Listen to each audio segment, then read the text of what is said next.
Hey guys, Chad Hoover, ICAST 2023.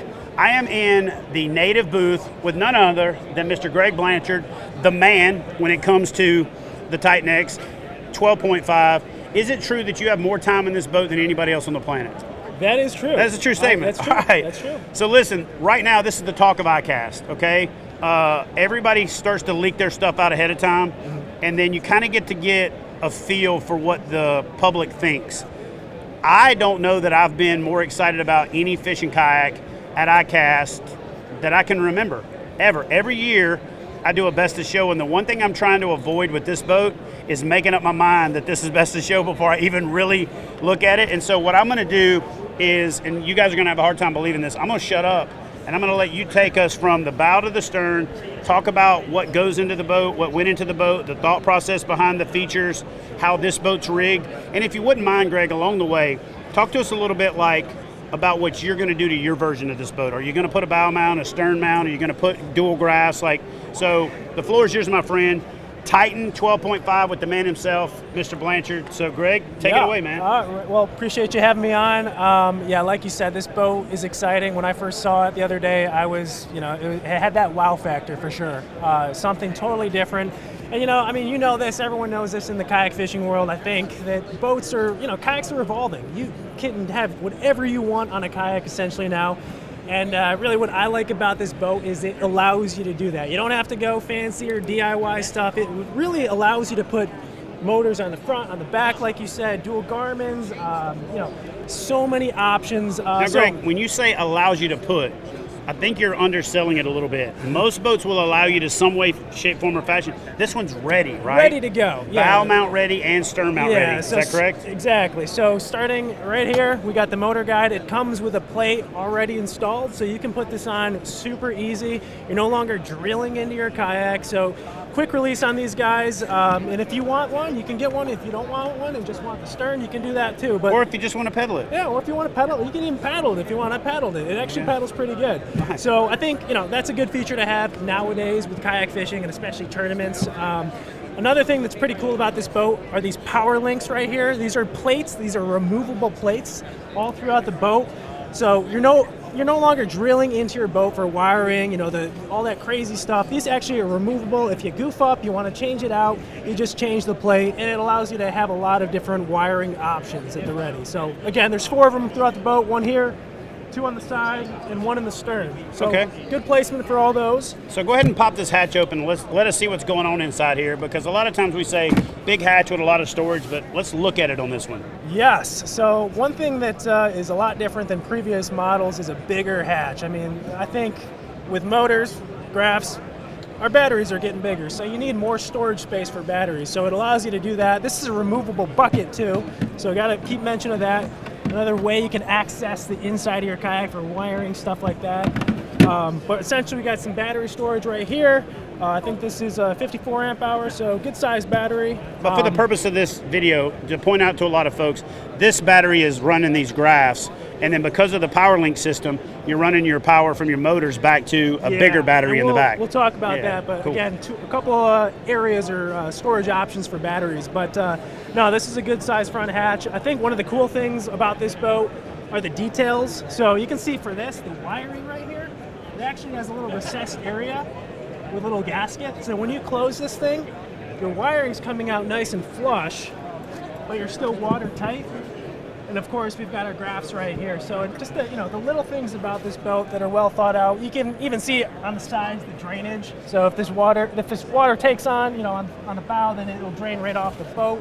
So I don't know, those little things are some of the special features that I personally like.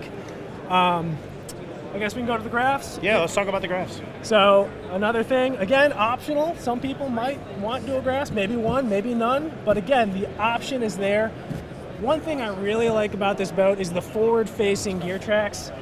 So you're able to actually mount a bracket right in front of you to put graphs, any other accessories, cameras, rod holders, mounts, whatever you want. And those gear tracks, those forward-facing gear tracks, allow you to do that with this bracket. So again, it depends on what you want, but I actually was in this boat the other day, and this was a really nice position for the graphs.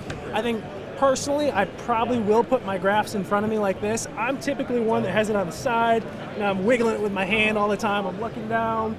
And even when I'm standing, you stand up in a kayak, you kind of have to adjust it. I was standing, sitting. I could see these graphs perfectly from any position, so I really like the positioning of this graph option. And one thing right out of the gate, you could put a 90-degree mount on here from Yak Attack. You loosen those up. You could actually fold both graphs down together, and so when you stand up, you can angle them down to get a better view, better orientation and less glare. You know what I'm saying? So, I like that. Yeah, just another nice option to have for mounting. Pedal drive, I think that's kind of what puts Native on the map. Their pedal drive, it's been around since ever, pretty much. I remember back in 2013, it came out with the Slayer Max 13, and the Slayer Propel 13, and it's just been a trusty pedal drive system. The robust forward, reverse, so you got to mention that. Yeah, the people a lot of times forget is Native and the Propel series was the first with reverse. Yeah, first with reverse. So Greg, do us a favor and put that pedal drive down, because one of the things I want to point out is on a lot of boats you see people put stuff on there that really isn't practical and it really isn't usable. Yeah. So I want to just show that when you put that pedal drive down, you can actually have that dual graph set up in front of you, and you can actually still pedal. Yeah. Okay, so you got a bar there's a bar, but this will still allow you to pedal it. Absolutely. And you're not going to have to move your graphs out of the way to do it. So that's good. Yeah, so again, if you don't want motors and want all manpower, human power, the pedal drive is a really reliable tool out there. I probably hit about 4.5 with it the other day, just pedaling this just boat. Pedal power. With everything on it. Now, is that like a sprint? Because, you look like you've been, pushing some steel, bro. The legs are still okay. a work in progress, but, don't skip leg day. No, it was at probably, 80% effort. So, I was moving pretty good. But, again, it moves this boat faster than you'd kind of think with everything on it. So, all right. Yeah, well, let's talk about what everybody else is talking about, right, is the fact that this thing has got this crazy new seat. Yeah. Everybody saw you in the promo video spin around and go to your black pack. It's the number one thing that people are talking about in the comment section, so talk to us about that a little bit. Yeah, so new seat for Native, the Pivot Pro. Obviously, like Chad said, this thing can actually swivel all the way around. So you can access your gear. Just a nice option. Actually, the other day I was fishing from the side. I was dangling my legs over, so I didn't want to turn the kayak, and sometimes, you don't want to be at an awkward angle, so I just pivoted this to the side and just made the cast. So I like this option. It's pretty cool, and it's comfortable. Breathable material. Again, a completely different seat for Native, and, I think it's a big upgrade than previous models. Previous seats were good, but they're, be honest, a little creaky at times. A little creaky. Yep. But this thing was quiet. Breathable, comfortable, and of course that. And nothing to touch you and wear. No hot spots on your legs. None of that. There's no bars in here. I think that's another detail about seats and kayaks that people overlook. You got to look at the structure, the frame of a seat. If there's bars in the back, if you're in there all day and you start wearing that seat down, you're gonna feel that. So I love the fact that there's no bar that'll actually. Or even straps. A lot of times, just simple things for like sure. that over time. Underneath the seat. The slide-out drawer right here. So some prototype parts, it's part of it. We got to loosen her up, put some grease in there, but fan favorite, the slide-out drawer, the junk drawer. Put all your stuff in there, just right underneath you. So I'm glad. The one cool thing about it is you got underseat storage and you got underseat storage. So you got like more storage underneath. Yeah, absolutely. And the seat trims 4.5, like all the Natives, so that you can adjust your leg length. Yep. For the pedal drive. Yep. Exactly. Little cubby holes on both sides for tackle boxes and stuff. Gonna have to kind of come around and get a different angle to show the PowerLink system backlit, which is pretty sweet. Yeah. And that's stock, right? That comes installed in the boat with the PowerLink system. Is that correct? Well, not the controls. Not the control. The PowerLinks themselves. Okay. So again, you guys have the freedom to put whatever you want there. On this side we got like a phone charger, a USB charger. We got some Yak Attack through-hole wiring systems. Just make it yours, whatever you want to do. Yeah, and again, the best thing about the PowerLink system is if you goof up, like sometimes I'm scared to drill into a kayak. Well, you don't have to drill into your kayak. You're drilling into something that you can Or replace. if you change your mind, you can change your accessories by just buying a new hatch cover. Exactly. So got two of those on the sides. Do we talk about steering? We did not. No. Not yet. So a new feature for this boat is foot steering. You can control this boat with your feet. So they have these tracks pre-installed, and of course these would be the aftermarket, but essentially what they did with this particular boat is they put wiring, and we'll see it in the back. They have specific wiring integrated inside the boat. Tubing. Yeah. Wiring through the tubing that'll connect to your foot control. And you connect this right to your motor, whatever motor you're using, and you can control yourself hands-free. The other day, actually, we were motoring another spot. I was just sitting there playing on my phone, steering with the feet, and it was nice because I've never had foot steering. So this was kind of cool. So if you want to cover water and go a little faster, pop your pedal drive up so it doesn't create drag. Yep. Put it on the plate. Turn the back motor on. Back motor on. Turn the front motor on if you want to. Whatever you want to do. I mean, change a lure. I was changing baits doing it. So yeah. I don't know, little things Watch like a that. YouTube video on Greg Blanchard's channel to figure out why you're not catching fish and make an adjustment not so you this can year. catch more fish. Not this year on the Delta. That wouldn't be the video. But I'm just saying in general, you know what I mean? Maybe. Yeah, so foot steering, another nice feature again. These are all optional. That's the big thing I think with this boat is you can put as much on it as you want. You can, put as whatever you want it. That's the beauty. You can change things out. You don't have to have this fully loaded for a day on the water. If you find a situation, I don't need the trolling motor, I don't need the graphs, I don't need the bat, whatever. You can take them off and save them for another day. So I just like the versatility of it. Well, and one of the things that people don't talk about also with that is you've got a certain sticker shock thing that happens when the company puts everything they think consumers are going to want on the boat, then they have to build that into the price. And I know a lot of people, when I say it's only $3,600, are going to think that's a crazy number, but that's not very expensive considering what all you get on this boat and considering the price points of other boats that are in this class. Yeah. Oh, yeah. So considering that, this is a great price point. One thing to point out is internal rod storage. Yeah, internal rod storage. Or internal tip storage, Yeah, so there's actually 4 of them. You got 2 on each side, so you can now store your rods horizontally. So if you're going into like trees or somewhere that you got to be wary of your rods sticking up out of the back, it's a nice place to tuck them in, or you can have extra rod storage in general. So, or just run and gunning at a tournament. If you're pulling your boat out and you're going to another spot, just throw them in there, strap them down, and go. Yeah, so another nice feature to have for sure. Plenty of tracks for mounting stuff like your motor throttles. You come with this. Native has been known for this for a long time, which is a forward-facing rod holder. Yeah. That way you throw your rod holder in there. You throw your rod in there while you're changing lures, unhooking a fish, what have you. I would say this is one of the things I use the most in the day, through a day of fishing. Whether it's unhooking a fish, like you were saying, changing a lure, just needing a place to put your rod, it's right there, and it's forward-facing, so it's actually, I utilize it quite a bit. I'd miss it a lot if it weren't there. Right, yeah. So that's a really nice feature to When have. I picked up a couple of the Natives to do reviews a couple years ago, I literally on the deck, like in a trade show like this, when I saw it, I'm like, who the hell's going to use a forward-facing rod holder? And it's one of those things that I found once you use it, you're like, oh, that's pretty cool. Yeah, absolutely. So take us on back and talk to us about this big, like, behemoth hatch thing, weird concoction back here. So what's that all about? So another area to store batteries, of course. Okay. I mean, again, depending on what you put on here, you might need a second battery. And this is a great place to have a battery. We'll pop it open here. I might have to move the seat up a little bit to get to it. But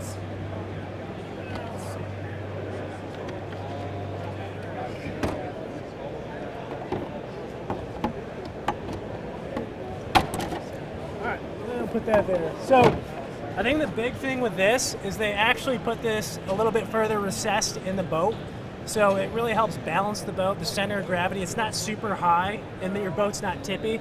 One of the cool things is the other day when we were testing this boat out, we had everything in here, and you look from afar and it's nice and flush with the water. You don't see it sticking up or, it's not unbalanced. So I think a big part of that is having this hatch a little bit more recessed and further down. That underslung weight is something that I've been wanting the kayak industry to do a better job of, and using that double hull to put it down in there is genius. So, yeah. Because I've noticed, I'll be honest, in past boats that I've had, or friends or whoever, they got a big battery here. It's sitting on their deck. They got a couple back here, and you can notice the boat's a little 100% uneven. So, the little things that don't seem like a huge deal make a big difference for the kayaks. So. And if you don't use a bow-mounted motor or a stern-mounted motor, this is a perfect place to put some extra tackle boxes, some extra tackle bags, some gear, some beer. Ice, unless you're fishing in a sanctioned tournament, in which case you can't do that. But a lot of options, and this is a removable bucket too, so you can take this bucket out,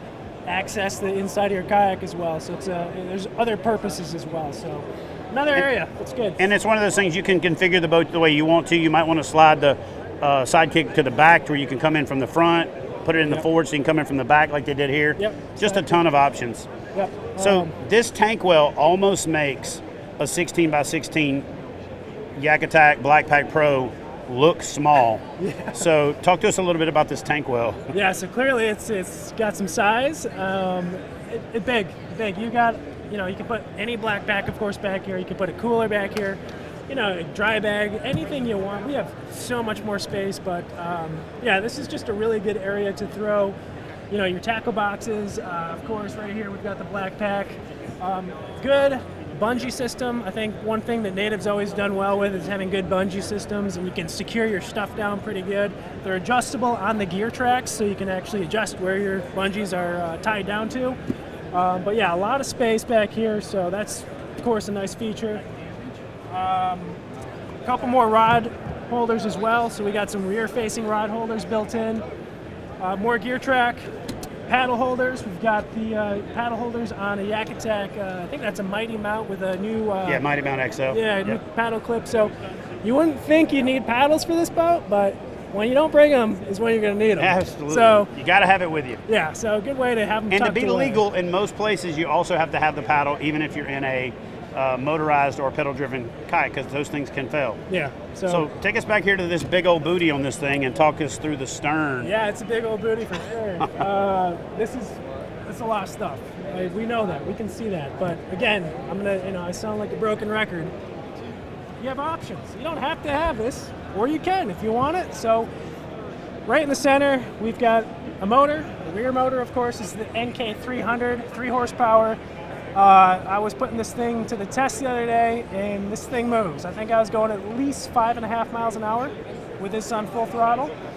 So this boat's speedy. Again, it's a big boat, but it moves through the water well. It cuts through the water well. We can talk about the hull design too, but it cuts. You're not splashing over. So one of the things that happens with a big boat like this is people don't understand that most kayaks are designed to paddle, so they're what are called displacement holes. The Titan series from Native, and even some of the other boats from Native historically have been more of a planing hull. They're a flat bottom. A lot of the boat stays up out of the water, so when the motor starts to go, it doesn't squat down in the back to where you have to break it over. So that's why these boats really perform well, and I'm not surprised that you're going to get that level of speed out of a boat this big. Yeah. Again, in the back here, rear access hatch, another one of the power link plates so that you can come to the back and run your power to the front. Just do whatever you need to do to balance the boat out. Yeah. So Greg, I'm going to put you on the spot, okay? Weight, width, length. Do you have those things like right at the top of mind? Yeah. So it's 12.8 feet, or 12 foot 8 inches long, 40 inches wide, 500-pound capacity. It's Is the actual big. weight of the boat finalized? That's probably the number one question. So that's the one thing I can't say. And again, this is the first one, that they made that came out of the factory, so they don't have any final numbers. So I'm not sure on the exact weight of it. And what people don't understand, like, why can't they put the weight out? One of the things they have to do is rotomold these boats, and then they go around and take measurements to tell the hull thickness and keep adjusting what's called the shot weight until they get it dialed into where there's no weak areas. So this is one of those first run boats, and so weighing this and telling you a weight early on is doing you a bigger disservice than just making a weight up, don't you think? Yeah, they got to get the official weight, so I won't say the weight because I would say we will call it heavy. It will fall in the heavy category, no matter how you slice it. For sure. A lot of boat, and they don't have it here at the show, but there's also going to be something that's probably historically more your speed for the boats you've used in the past. There'll be a 10.5 foot version of this. So a little bit more bite size, I guess you could say. It'll still be a big boat for sure, but they'll come out with a 10.5. This is the big boy, the 12.5. But I guess it just depends on what your preference is. I will say one thing about big boats, big heavy boats. Yes, there's the obvious factor of transporting them, maybe not as convenient as a light one.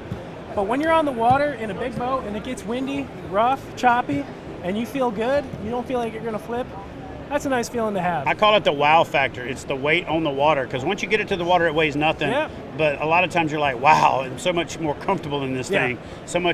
I feel so much safer and things like that. Yeah. So now I'm going to put you on the spot, all right? Yeah.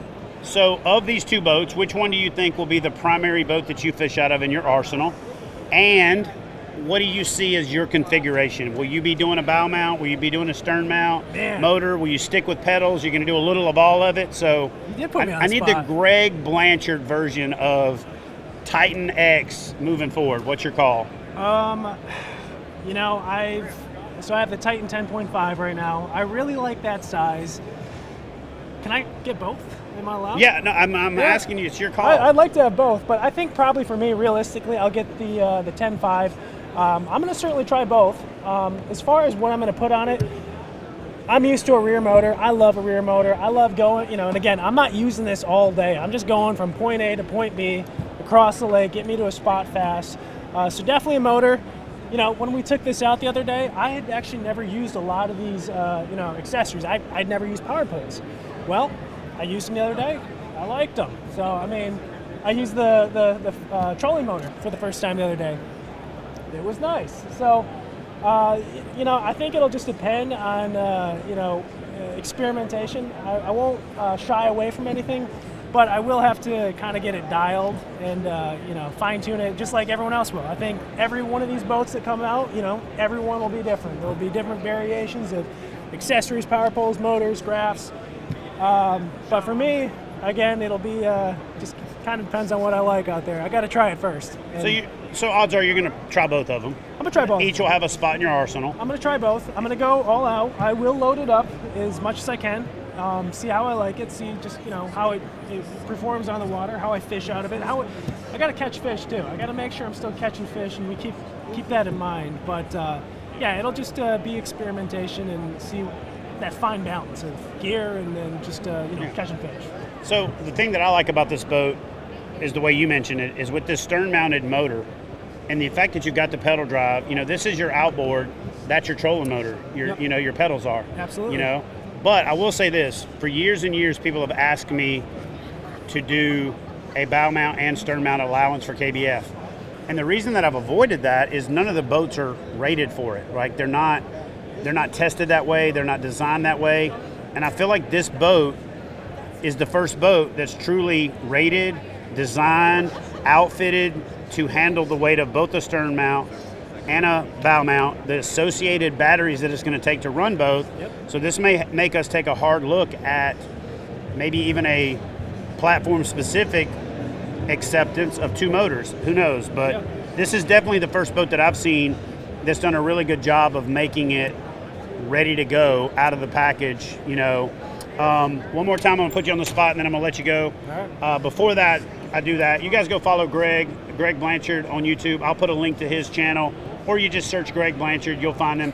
I'll put a link in the description box. But Greg, I'm going to put you on the spot one last time. Yep. You don't get to weasel out of this one. You actually have to pick one. Okay. Your favorite new feature of the Titan X? Seat. The seat? Yep. Well, you want to take a little bit longer so it looks like you debated it? No. So anyway, guys, there you have it. The new seat. This is Greg Blanchard. This is the Titan X. It is the talk of the show here at ICAST. I'm excited to give this boat a try. I'm excited to see this guy put it through the paces. If you want to see full action, stuff, this guy's going to get it before anybody else. So check out his channel. You'll get to see his initial impressions, his a week later impressions, his a month later impressions, and the Titan X from the folks at Native. Check them out online. Check them out on all their social platforms, and put a comment in the comment section below. Let me know, what do you think about the new Titan X series from Native? I'm here with Tyler Brown from Big Adventures, and Tyler, I gotta say, man, I went around the show. I covered everything, and I try to do a holistic look at things before I decide what my ICAST Best of Show is. If you've clicked on this video, you saw the thumbnail, you saw the title. The Titan X 12.5 is my choice this year for Best of Show. And the reason for that is this boat packs everything you need in a fishing watercraft. There's been some debate, that's not a kayak. Who cares? It's Native Watercraft, right? It's the Titan X. It's bow mount ready. It's got a power management system called PowerLink already integrated into the boat. Huge storage, easy integration of dual graphs. It's got a swivel seat that's both high, and it's got underseat storage and underseat storage. It's a pedal drive, but it's a pedal drive that comes bow mount ready. It comes stern mount ready. It's got a massive tank well, an unbelievable amount of tracks, a generous standing area for a pedal drive, oversized battery storage that's underslung, so that way it's not top heavy. All these little things that you don't think that they think about, that they've thought about. So Tyler, talk to us a little bit about the concept.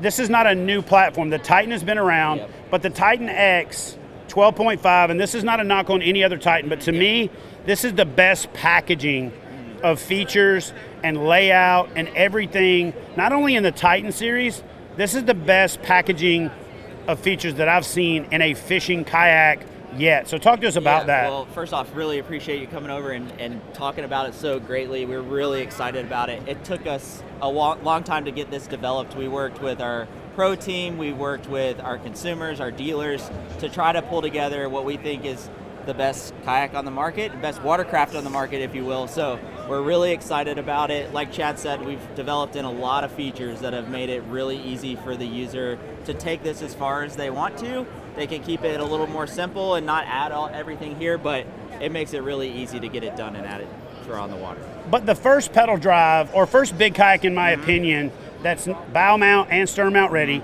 with a pedal drive. It's got the foot braces already installed. That way it's easy to motorize from the stern so you can steer and be truly hands-free. You know, we talk about pedal drives being hands-free a lot, but you're reaching down and you're adjusting the rudder. But this is the ultimate combination. Now, for years and years, Tyler, people have asked me if I could rate boats for 2 motors for the KBF tournament series and for a lot of stuff that I do. The problem is I can't do that. Sure. You guys as manufacturers have to do that. So I'm going to put you on the spot a little bit. We're showing this boat with a bow mount. We're showing it with a stern mount and the installed batteries.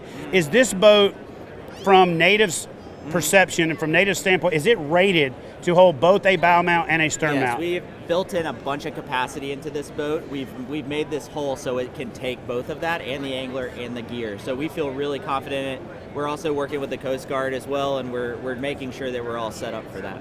And so, guys, just because I want to mention it one more time, when I started my crusade, if you want to call it that, or my campaign for better weight capacity ratings, better balancing of boats, better management of that whole thing, Tyler was actually the first person I reached out to, and without any resistance was like 100%, we're on board. In fact, not only were you guys on board, but the website was updated within a couple of weeks. And then in addition to that, that's become part of the new way at Big Adventures for testing watercraft, is to get to more of a kind of a truth in reporting and a more comprehensive way of establishing those weight ratings. Yeah, we definitely want to be accurate in everything that we're doing. We're not trying to mislead anybody. This is not, we're still getting it to full production, so we don't know the exact final weight of this, but we're dialing it in right now, and we'll have that on the site really soon.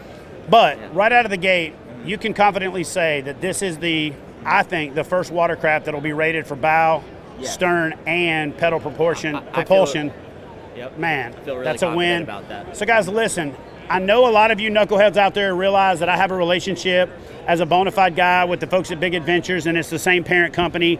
But you've also seen me over the years be unbiased in my reviews of boats, and I've picked best of show for years and years and years, and actually never picked one of my own boats or one of the boats that I've used. But without a doubt and without any apprehension, I can say this has been the most talked about, the thing that people have been the most excited about, and I think it's the best balance of everything that kayak fishermen are looking for in a fishing kayak. So you guys knocked it out of the park, man. Really appreciate it. We're super excited about this. Thanks, Tyler. Thank you. So listen, you guys can find out more and learn more about this. Actually, you tell them, where can they learn more about Native Watercraft? Yeah, nativewatercraft.com, on our social platforms and YouTube and all that fun stuff. All right, sounds good. I'll see you guys in the next video.